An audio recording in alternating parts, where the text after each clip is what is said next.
자, 146페이지 하단 볼게요. 하단에 보시면, 자, 이제 층수 산정, 자, 층수 산정 방법이 나와 있는데요. 자, 건축물의 높이, 거기 보시면 뭐 그냥, 뭐 일반적인 겁니다. 그래서 원칙 보면 기억에 지표면으로부터 건축물의 상단 높이까지로 한다. 자, 그리고 1층 전체에 필로티가 있으면, 아까 이제 기둥으로 만들어진 건축물, 자, 기둥으로 이제 필로티가 설치되어 있다면, 필로티의 층고를 높이에서 제외된다. 그래서 필로티의 높이는 빼버린다라고 하는 거고요. 예외를 볼게요. 가로구역. 아까 이제 1단에, 아유, 죄송합니다. 코가 막혀가지고. 자, 가로구역을 단위로 건축물의 높이는 전면도로의 중심선으로부터 높이를 산정한다. 이제 가로구역이라고 하는 게 이렇게 도로로 둘러싼 이런 지역이었죠. 그래서 이 부분에 해당되는 게 이제 가로구역이었는데, 요 건축물에, 여기에 이제 뭐 아파트가 있다거나, 뭐 어떤 건축물이 있을 때, 요 높이 산정 어떻게 하는 거냐라고 하면, 이 앞에 도로가 있으니까 전면 도로를 기준으로 해가지고요. 도로의 중심선으로부터 이제 높이를, 이쪽 건축물에 있는 높이를 산정한다. 그런 얘기죠. 자, 그래서 전면 도로의 중심선으로부터 높이를 산정한다.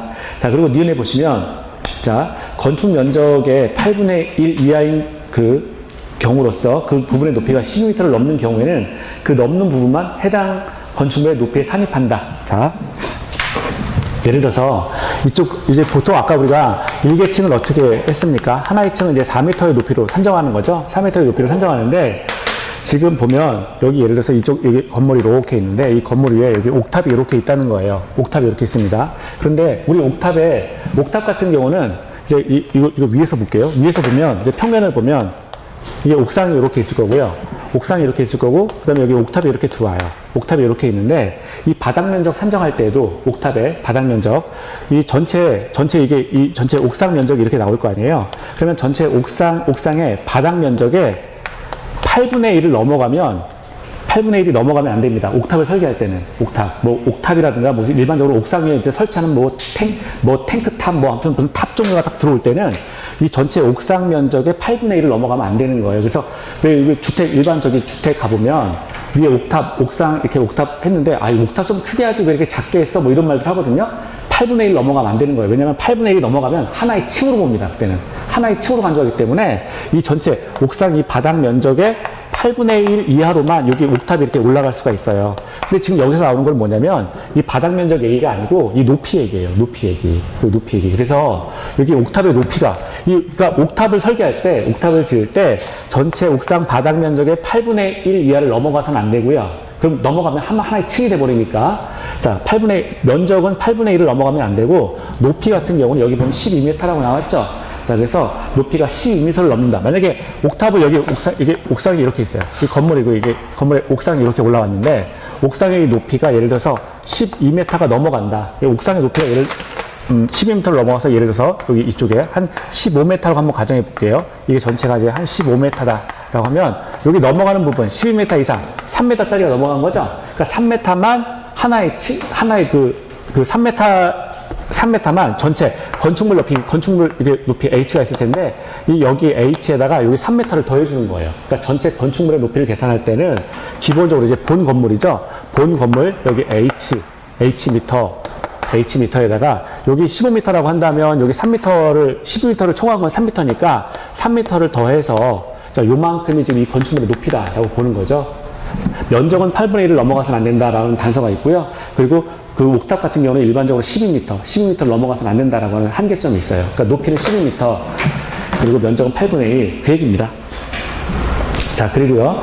147페이지 2번 가시면 층수에 산입하는 경우 있죠. 거기 보면 2번에서 그래서 지금 한 얘기 나와 있어요. 층수에 산입하지 않는 경우에서 승강기탑, 계단탑, 옥탑 이렇게 있는데요. 두 번째 줄에 건축물의 건축 면적의 8분의 1 이하로 한다. 그러니까 이게 면적이에요, 면적. 그러니까 옥상 바닥 면적의 8분의 1을 넘어가면 하나의 층으로 봐요. 하나의 층으로 옥탑이.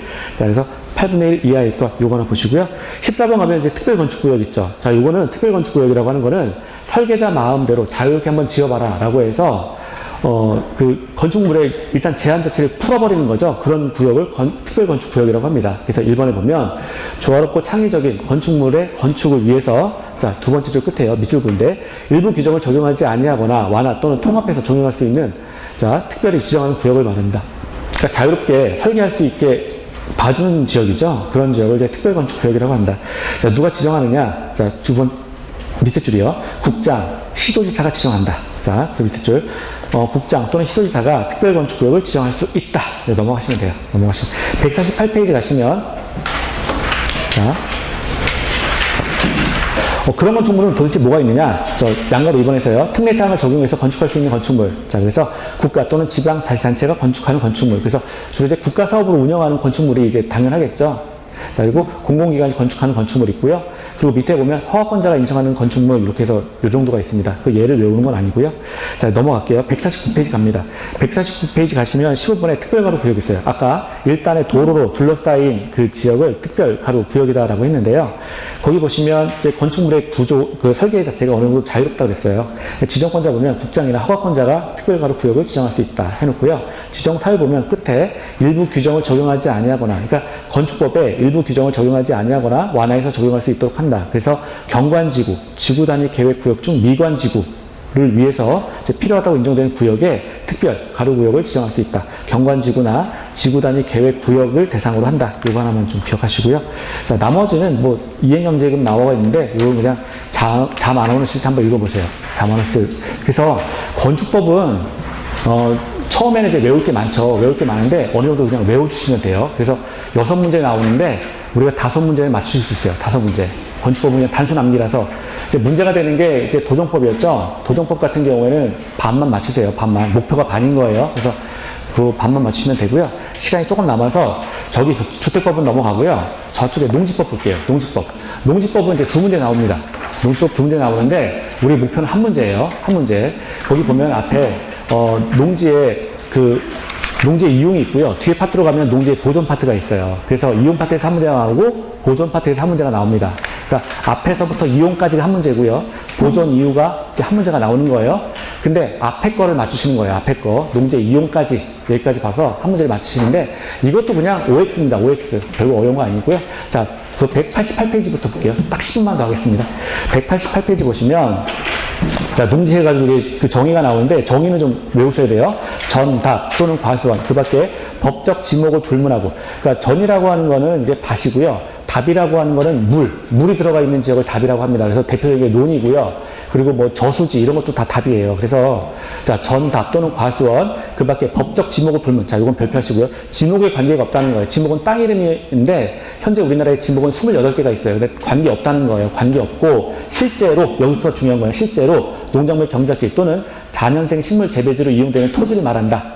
자, 실제로 농작에 이용된다면 농지다라고 하는 거예요. 그리고 다년생 식물, 인삼 재배지 같은 경우 있죠. 도라지 이런 것들. 자, 이런 것들은 자, 토지, 자, 농지다. 두 번째, 이거 2번. 이것도 다 기억하셔야 되는데 별표하시고요. 농지에서 제외되는 토지, 농지가 아닌 겁니다. 농지가 아닌 거. 자, 거기 기억해 보면 전, 답, 과수원이 아닌 토지로서 자, 3년 미만인 토지. 그러니까 재배지로 이용되는데 3년 미만으로 이용했대요. 이런 경우는 농지가 아닙니다. 3년 미만. 자, 보시고요. 두 번째, 니은이요. 지목이 임야인 토지로서. 임야는 산지를 말해요. 산지. 임야는 산입니다. 산. 자, 지목이 땅 이름이 임야인데, 자, 이게 산지인데, 자, 임야인 토지로서 산지 전용 허가를 거치지 아니하고. 그러니까 전용 허가라고 하는 게 이제 원래는 임야인데, 자, 이거 산이었는데 이걸 이제 농지를 전용하겠습니다라고 하려면 농지 전용 허가를 거쳐야 되는데 그거 허가 마치지 않았다는 거예요. 그래서 임야인 토지로서 산지 전용 허가를 거치지 아니하고 밑에 줄 재배에 이용되는 토지. 그러면 여전히 산지죠. 여전히 산지인 거예요. 농지가 아닌 거예요. 임야는 산지니까. 자, 그리고 네 번째 디귿. 초지법에 의해서 조정된 초지. 초지는 초원입니다. 초원. 풀 기르는데. 이제 소나 뭐 양 이런 거 풀 먹이려고 풀 기르는 지역 있죠. 자, 이런 거는 농지가 아니다. 농지가 아니다. 이 세 가지 보세요. 자, 자주 나옵니다. 자, 그래서 전답 과수원이 아닌 토지로서 3년 미만인 토지, 미만이에요. 산지 전용 허가를 거치지 아니한 토지. 자, 그리고 초지. 자, 요 세 가지. 그리고 농업인. 도대체 누가 농업인이냐? 저는 농업인에 해당된 것 같아요. 저희 집에 자주 가거든요. 자주 가는데, 자, 볼게요. 1,000제곱미터 이상의 농지에서 농작물을 경작하는 자. 자, 농업인으로 봅니다. 1,000제곱미터. 자, 여기는 숫자가 나오니까 숫자 잘 보시고요. 두 번째, 농지에 330제곱미터 이상의 비닐하우스 설치. 자, 그리고 90일 이상 농업에 종사하는 자. 자, 뭐 모내기 하러 가고 뭐 이럴 때 가면 세보면 한 90일 정도 되지 않을까 싶은데, 자, 90일 이상 농업에 종사하는 자 해서 종사하게 되면 농업인으로 봅니다. 그리고 120일 이상 축산업에 종사하는 자. 자, 90일, 120일 축산업, 90일은 농업, 120일은 축산업. 자, 외우시고요. 대가축 2개. 그러니까 대가축은 뭐냐면 큰 가축 있죠. 소, 말, 노새, 당나귀 이런 거예요. 소, 말, 노새, 당나귀 2마리. 그다음에 중가축 10두. 돼지, 염소, 개입니다. 돼지, 염소, 개 중간 크기. 그리고 소가축 100두. 토끼, 뉴트리아 뭐 이런 거 있죠. 토끼, 소가축 100두. 가금, 날라다니는 거, 닭, 메추리 이런 겁니다. 닭, 메추리 이런 거 1천수. 꿀벌 10군 이상. 저희 집에 벌이 들어왔어요. 그 벌이 들어왔는데 그냥 벌이 아니고 토종벌 있잖아요. 산에 사는 벌인데 저희 집이 산에 있거든요. 산에 있는데 그 집이 오래돼가지고 집에 벽에 이렇게 벌이 들어온 거예요. 맨 처음에 파리인 줄 알았어요. 파리. 너무 작아가지고. 근데 뭐 이렇게 파리가 앵앵대냐 그리고 파리채를 잡고 갔는데 벽 한 군데를 뚫고서 얘가 들어와 집을 산 거예요. 그럼 그거 놔두면 집 무너지잖아요. 집이 오래됐으니까. 저희 집이 한 100년 됐어요. 시골집이. 그래가지고 물론 군데군데 리노베이션 했습니다. 뭐 부엌이랑 다 화장실 다 리노베이션 했는데 근데 이제 옛날 오래된 집 그래가지고 아무튼 그걸 뜯었어요. 뜯었는데 이제 벌이 사는 거예요. 그래가지고 근데 걔네들이 그냥 이렇게 날려보내기가 좀 그래가지고 벌통을 샀죠. 그 전에 미리. 그래가지고 벌통 강원도에서 이렇게 소나무 해가지고 옵니다. 벌통 해가지고 하나에 11만 원인가 12만 원인가 그렇게 해가지고 일단 2통을 샀어요. 2통을 사가지고 한 3년 전 됐거든요. 3년 됐거든요. 그래가지고 거기다 이전을 시켰어요. 그 양봉하시는 분 이제 불러다가 어떻게 할지 모르니까 이제 그거 이제 그대로 그냥 갔다가 되게 쉽더라고요. 그냥 모자 쓰고 와가지고 그냥 벌집이 이렇게 있는데 벽을 뜯은 다음에 이게 크잖아요. 집이 이거를 바로 뜯어가지고 그냥 그 통에다 그냥 집어넣으면 돼요. 끝났대요. 그게. 갔어요. 근데 걔네가 안 도망가고 그냥 살아요. 사는데 그래가지고 토종벌은 1년에 한 번 따거든요. 1년에 한 번 따는데 그래가지고 그 다음 해부터 그걸 땄어요. 벌을. 그래가지고 그걸 벌을 땄는데 문제는 그 다음부터예요. 이제 벌이 1년에 이제 지난달에 이제 분봉을 했거든요. 보통 5월달, 4월달 말, 5월달 그리고 7월달까지 분봉을 해요. 여왕벌이 자꾸 나와가지고 근데 벌이 멀리 안 가고 그 근처 밤나무나 이런 데 매달려요. 그러면 그걸 다시 따면 돼요. 벌 이렇게 뭉쳐있거든요. 그걸 따가지고 다시 통에다 넣으면 돼요. 그래가지고 맨 처음에는 2통으로 시작했는데 지금은 7통인가? 그렇게 됐어요. 이게 10군 이상이면 지금 양봉업자가 되거든요. 전 좀 있으면 양봉업자 될 것 같아요. 그래가지고 동네 사람들이 되게 부러워하는 거예요. 그거 하나만 달라고 그거 주나요? 주면 안 되지? 그래가지고 그러고 있습니다. 조만간에 양봉업자가 되지 않을까 싶어요. 다 정리하고 내려가면 양봉업 할 겁니다. 자, 그래서 밑에 그거 보시고요. 그리고 그 농업 경영을 통해서 밑에 6번이요. 120만 원 이상의 수익을 얻는 자. 이 자를 농업인이라고 봅니다. 자, 농업인. 밑에요. 작용 볼게요. 작용. 자, 1번이요. 농업인이 그 소유 농지에서 농작물 또는 농작물 경작 또는 다년생 식물 재배에 상시 종사하거나 자, 농작업의 2분의 1 이상의 자기의 노력 등으로 경작 또는 재배하는 것을 작용이라고 한다. 자, 용어 정의니까 요 용어 보시고요. 자, 189페이지 갈게요. 농지의 소유가 있습니다. 농지의 소유. 자, 우리 원래 지난번에 이런 걸 했었죠? 농지의 소유는 자, 밭 가는 자가 농지를 소유하는 게 맞다. 그래서 원칙은 농지의 소유 관련해서 원칙은 뭐였어요? 경자유전의 원칙이다.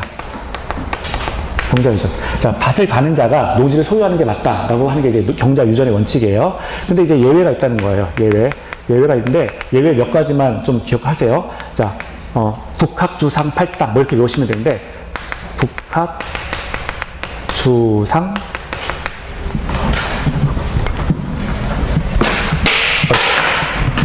국학주상 8단 그 다음에 농지 전용에 대해서 허가, 신고, 협의를 거친 경우 자 그리고 농지 매수 자 농지 매수를 한 경우 뭐 이런 것들이 있는데요. 자 볼게요.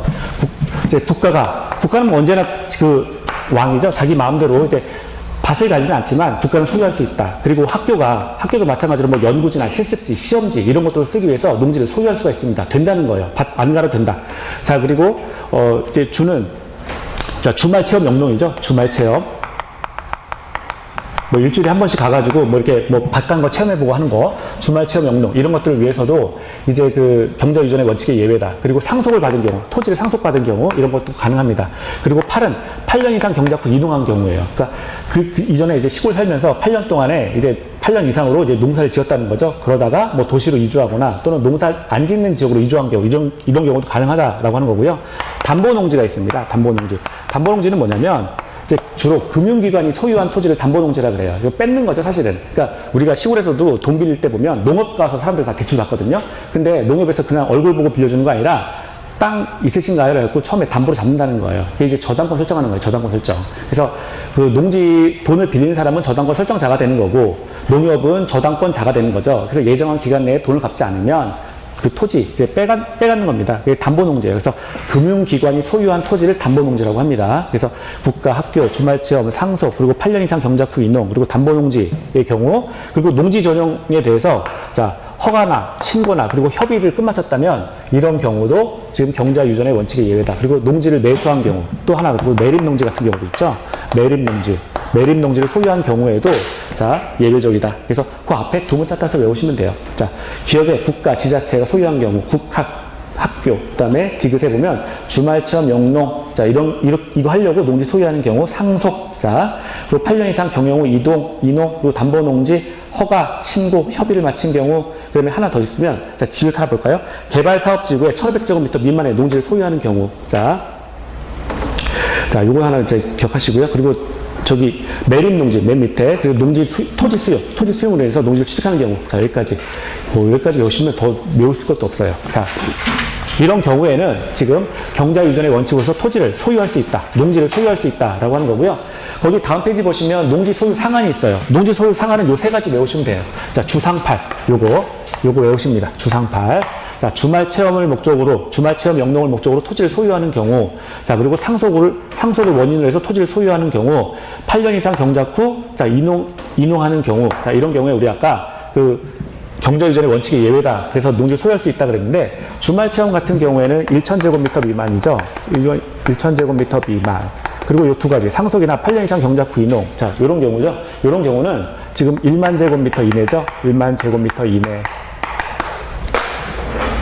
자, 그래서 상속은 거기 옆에 1만 제곱미터 이내. 상속을 받았다면 1만 제곱미터 이내의 범위 내에서 소유할 수 있다. 두 번째, 8년 이상 경영 후 이농 1만 제곱미터 이내로 농지 소유할 수 있다. 세 번째, 그러니까 이게 무슨 말이냐면 2번 같은 경우는 내가 원래 내 땅이에요. 그래서 내 땅에서 8년 이상 농사를 지었어요. 근데 내가 갑자기 다른 데 가서 도시에 가서 살아야 돼요. 이런 경우에도 난 도시 가서도 농지를 계속해서 소유할 수 있다. 이 말입니다.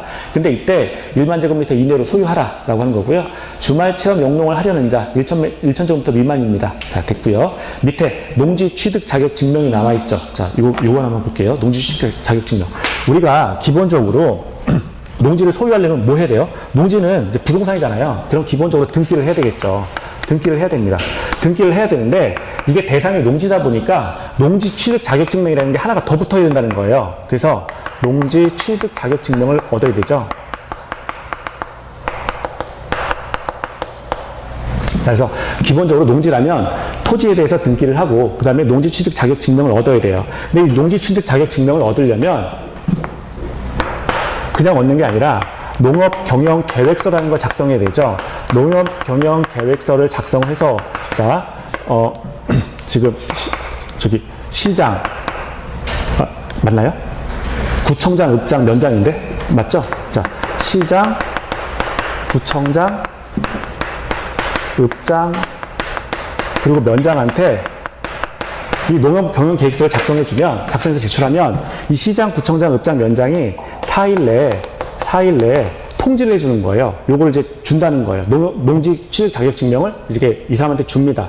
자, 이런 경우에는 이제 농지를 소유할 수 있다 그랬는데 시험 문제가 나오는 거는 농업 경영 계획서를 보통은 다 작성을 해서 이걸 작성 기반으로 해서 농지 취득 자격증명을 얻어야 되는데 농업 경영 계획서를 작성하지 않고 그러니까 요거를 작성하지 않고도 농지 취득 자격증명을 얻는 경우가 있다는 거예요. 그게 시험 문제가 나오는 거죠. 그래서 농업 경영 계획서를 작성하지 않고 농지 취득 자격증명을 얻는 경우 이제 그걸 보셔야 돼요. 그러면 누가 있냐면 학교, 거기 보면 학교, 그다음에 주말 체험 영농. 자, 그리고 농지 마찬가지로 아까 여기 협의했던 것처럼 농지에 대해서 그 허가를 얻거나 신고한 경우 이런 것들이 있어요. 그러면 이 농업 경영 계획서 한번 이제 머릿속에 생각해 보시면 이 계획서라고 하는 건 페이퍼잖아요. 서류잖아요. 근데 서류와 관계된 곳이라면 요거 작성하지 않아도 된다. 이렇게 기억하시면 돼요. 학교, 그리고 주말 체험 영농. 자, 이런 것들 같은 경우는 주말에서 뭐 여기 주말 체험 영농 아이들 오면은 아이들한테 페이퍼 막 쓰게 하거든요. 그래서 이런 것들에 대해서는 그리고 허가나 신고 이런 것도 마찬가지죠. 이미 허가하고 신고했다라고 한다면 여기에도 이제 페이퍼가 이미 들어가 있어요. 그래서 이런 곳을 대상으로 해서는 이런 곳에서는 농업 계획서 작성하지 않아도 된다. 자, 거기 보면 이제 가나 다라 나까지 정도만 좀 외워주세요. 가번이요. 주말 체험 영농 하려고 농지를 소유하는 경우 거기 예외에서 위에 것 니는 다시 읽어보면요. 농업 경영 계획서를 작성하지 아니하고 발급 신청을 할 수 있는 경우 이게 발급이 뭐냐면 농지 취득 자격 증명이에요. 농지 취득 자격 증명 발급 신청을 할 수 있는 경우 그래서 주말 체험 영농 학교 그리고 여기도 하나 나왔죠. 다번에서 개발 사업 지구에 있는 농지로서 1,500제곱미터 미만인 농지. 여기 위에 이거랑 똑같은 거예요. 아까 여기도 하나 빼먹었는데 자 1,500제곱미터 미만인 미만으로서 개발 사업 지구 안에 있는 토지였는데 자 여기도 마찬가지입니다. 여기 이 내용이 여기도 또 들어가 있어요. 그래서 개발 사업 지구에 있는 농지로서 1,500제곱미터 미만인 토지. 자, 그리고 4번이요. 농지 전용 허가를 받거나 농지 전용 신고를 한 자가 그 농지를 소유하는 경우, 이런 경우에는 농업 경영 계획서 작성할 필요 없다. 4가지. 그러니까 서류 생각하시면 돼요. 서류. 자, 이제 넘어갈게요. 넘어가시면 농지 위탁 경영 된다. 요거 하나 보시고요. 7번에 농지 처분 있죠. 자, 요것도요. 처분 사유가 발생한 날로부터 1년 이내다라고 하는데요. 요거 이제 순서가 있어요. 여기까지만 할게요.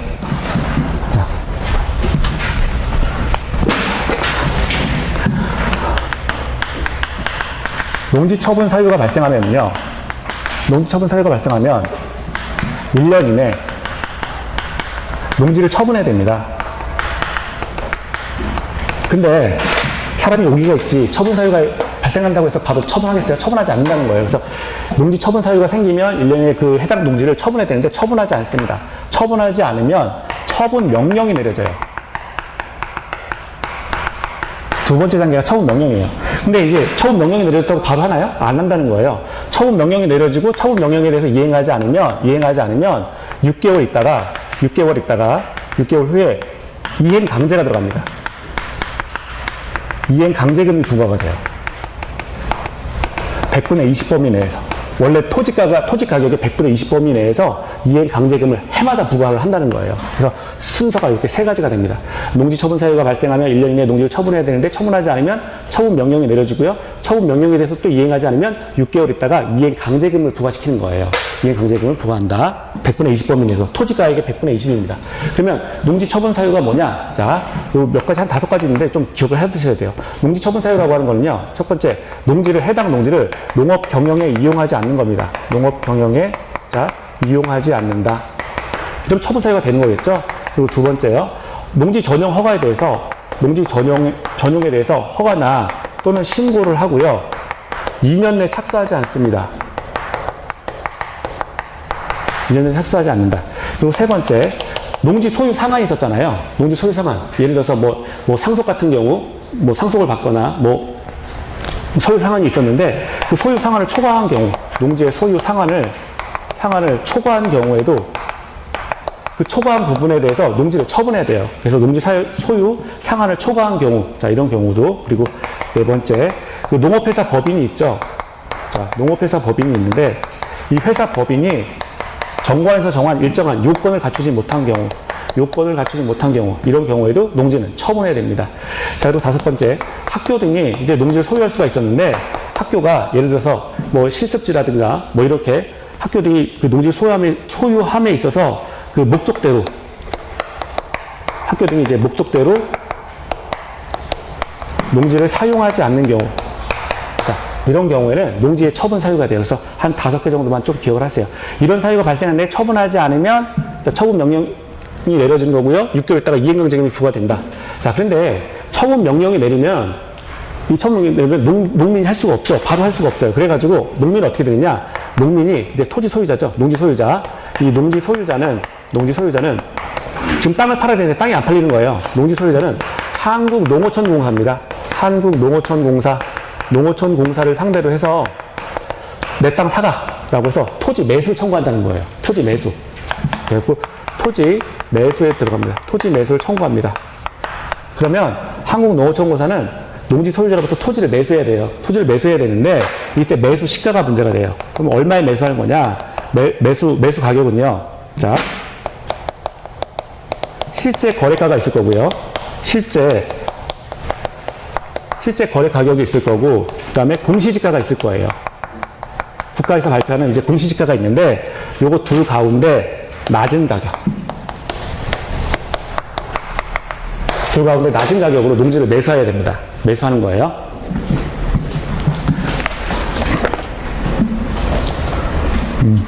자, 그러면요. 거기, 농지 처분부터 볼게요.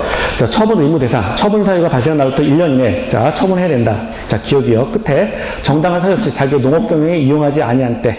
자, 니은이요. 농업회사 법인이 설립 요건에 맞지 아니하게 된 후. 자, 그리고 디귿이요. 학교 체크하시고요. 목적 사업에 이용하지 아니하게 된 때. 자, 그리고 리을이요. 주말 체험 영농. 미음이요. 농지 전용 허가를 받거나 농지 전용 신고를 하고 2년 내 목적 사업에 착수하지 아니한 경우. 그 다음에 이음이요. 농지 소유 상환을 초과해서 농지를 소유한 것이 판명된 경우. 자, 여기까지. 이런 경우. 한 5가지 되죠? 5가지 넣어주시고요. 192페이지 갈게요. 192페이지 가시면 처분 명령이 있어요. 두 번째 단계가 이거 처분 명령이라는 거예요. 여기. 농지 처분 사유가 발생하고 1년 내에 처분해야 되는 처분하지 않으면 처분 명령이 내려가는 겁니다. 자, 처분 명령이 나는데, 자, 시장 군수 구청장은 처분 의무 기간에 처분 대상 농지를 처분하지 아니한 농지 소유자에게 6개월 이내에 농지를 처분할 것을 명할 수 있다.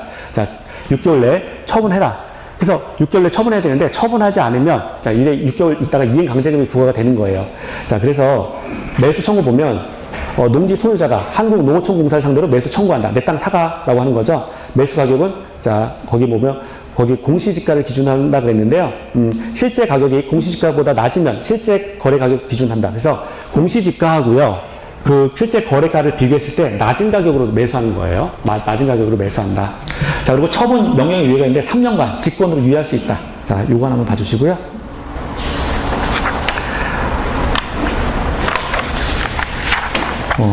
다음 시간에 할까요? 예, 그러면 오늘 여기까지 보시고요. 저 농지법도 그냥 가볍게 보시면 됩니다. 가볍게 보시면 되고요. 저 문제가 되는 게 지금 저기 그 도정법인데 그 시험 전까지 이제 그 계속해서 도정법만 이렇게 조금씩 또 다른 법보다 조금 더 집중적으로 조금씩만 더 내용 보시면 돼요. 예, 그래서 뭐 시험 보시기 전까지는 그 공법 때문에 떨어질 건 없습니다. 예, 수고하셨고요. 다음 주에 또 뵙겠습니다. 예, 안녕히 들어가세요. 예.